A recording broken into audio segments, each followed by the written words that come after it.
We're talking about I have finished, which is an example of the present perfect. We're going to talk about how we use I have finished. So let's start off with a timeline. Here's a timeline going from 3 to 4 p.m. I'm just going to write now here because that's the present. So now here's the present right there. And let's have a picture. Here we are. 3 people sitting rather sadly at a table. They're looking rather sad because they're saying, we've been here since 3 o'clock. We have been here since 3 o'clock. That means they arrived at 3, and that is continuing, and it's continuing until now. So something that started in the past and goes on to the present, joins the past and the present, if you like, is we use the present perfect. We have been.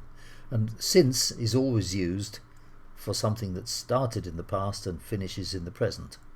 You could say until, for, or until now, but you don't need to because that's what since means.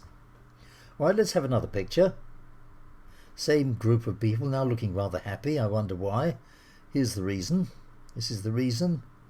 Lunch is arriving, and what is he saying? He's saying, I've made some lunch. Now, he made the lunch half an hour ago, or started anyway. He made the lunch in the past, but it's having an effect on the present. So he's joining the past to the present again, but in a different way. Something that happened in the past, but has an effect in the present. It's still alive, if you like, in the present. Let's have a few more examples before we finish. Here we go. First of all, the top kind, the first kind, something that started in the past and goes on to the present. I have finished means I started in the past and I'm finishing now. I've lived here for years. I started in the past and I'm still here.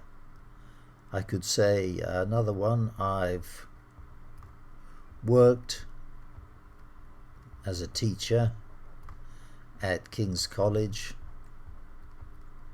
for 3 years. That means I'm still there because I'm using the present perfect, linking the past to the present. Now the other kind, something that happened in the past but still has an effect on the present. Imagine you say to me, I wonder what New York is like. I say, oh, I've been to New York. That means I can now tell you about it. Supposing you say to me, let's go and see Prometheus or whatever the latest film is. I might say, well, I've seen that movie, and in fact I saw it in the past, but I use the present perfect, I've seen that movie, because I don't want to see it now. So that's the difference between those two ways of using the present perfect. The first, something that started in the past and goes on to the present, and the second, something that happened in the past but is still alive, still has an effect in the present. Alright, that's all. Bye for now.